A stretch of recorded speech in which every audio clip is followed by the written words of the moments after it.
Nur ini ternyata memiliki banyak kedekatan dengan saya.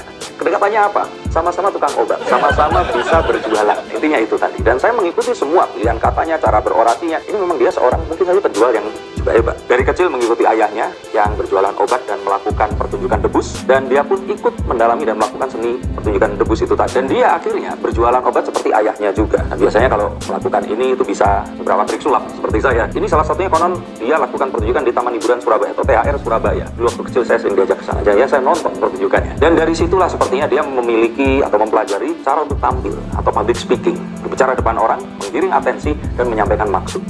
Akhirnya dia membuat ada 2 channel kalau tidak salah, itu Munjiat TV dan satu lagi ini kalau saya tidak salah itu menjadi Blogosito, satu lagi Gus Nur ya, yang terus kemudian dibekukan oleh penyelidik dari kepolisian. Mengaku mendapatkan hidayah saat beliau ini menikah dan terus kemudian menjadi terkenal di YouTube karena dia merasa ya itu satu-satunya cara di mana mungkin dia itu bisa mengumpulkan massa tanpa harus ditanya tentang sanad ilmuannya atau di mana nih berasalnya dari mana nih Gusnya, kemampuannya untuk bisa menyampaikan itu tadi dan betul atau tidak. Sekali ada sebuah konten di mana dia ini salah menyebutkan sebuah ayat dan ayatnya ini terus kemudian dia lupa meminta orang untuk mengingatkan, orang-orang diminta untuk fokus tapi cuma hanya tidak ingat dan terus kemudian dia dengan ragu-ragu menyebutkan ternyata salah. Ini sempat dikoreksi oleh Gus Miftah dan dipertanyakan kenapa kok dia sampai nggak hafal ayatnya ini tadi. Tapi yang unik darinya ini adalah, nah di sini, karena dia itu mempergunakan kebencian sebagai cara untuk diferensiasi atau pembedanya dibandingkan ustadz-ustadz yang lainnya. Kata-kata yang paling sering diucapkannya adalah dobol dan matamu picak. Mungkin kalau bahasa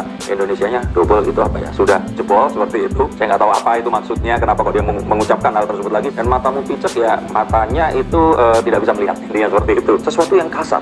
Bahkan di orang Jawa pun itu sangat kasar untuk diucapkan. Dia mengatakan umpatan-umpatan juga seperti dan kata-kata yang lainnya yang saya rasa bahkan tidak harus menjadi seorang ustadz. Seorang public figure mengatakan hal tersebut itu tidak pantas adanya. Nah mungkin disinilah orang-orang itu meminta saya untuk membahas karena dianggap hampir sama emosionalnya dengan si Ivy Max atau Bima Yudo ini tadi kali ya. Dan yang lebih lucu lagi adalah saat ada jemaahnya ini bertanya, maka dia akan selalu menganggap bahwa orang ini tadi adalah orang yang dikirim untuk menyusup atau terus kemudian jemaah yang lain ini mengusir orang yang bertanya itu tadi. Dan ini sesuatu yang sangat unik dan belum pernah saya lihat di pengajian-pengajian atau sebuah majelis yang saya hadiri atau yang saya lihat di sosial media. Dia akhirnya mengaku juga menjadi salah satu dari anggota NU yang padahal kita mengatakan kapan masuknya.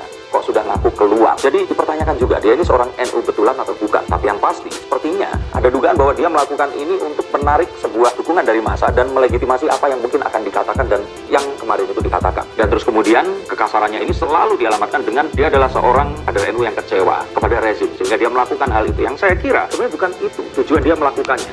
Di awal dahulu dia sepertinya itu lebih sering untuk mengcounter ustadz-ustadz salah. Pernah menghina Ustadz Khalid Basalamah juga. Terus kemudian dia berpindah kepada kubu yang mungkin saja lebih diasosiasikan kepada orang yang dia hinakan ini tadi. Itu terjadi saat pemilu 2019 di mana kemudian terjadi sebuah framing yang kurang baik terhadap Pak Jokowi. Dan dia berada di seberang sana berusaha untuk menyampaikan kebencian kepada orang-orang yang tidak menyukai Pak Jokowi. Berusaha untuk membela Pak Prabowo saat itu dan berusaha mencari simpati dari para pembenci Jokowi ini. Dulu dia tidak ada di grup yang terasosiasi dengan FPI dan akhirnya dia sering bahkan melakukan sebuah ceramah yang selalu dihadiri oleh anggota FPI di tempat yang dia datangi. Ini dicurigai adalah caranya dia untuk mengumpulkan massa yang mana mereka akan mengundang dan dia mendapatkan uang dari bisnis yang dia lakukan di jemaahnya ini tadi. Itu paling tidak yang kita dugakan. Tapi sayang sekali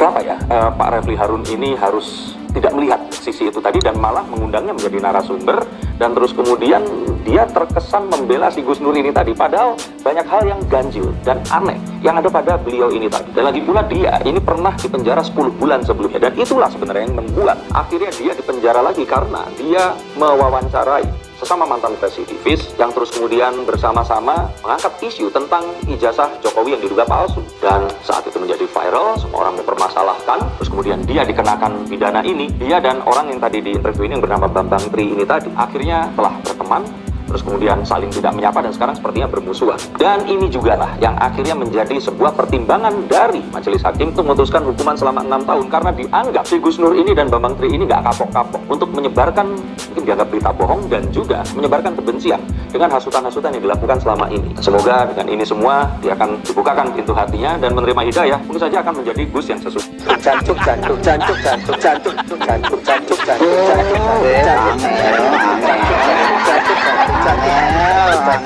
Angel temen tutulamu, angel temen.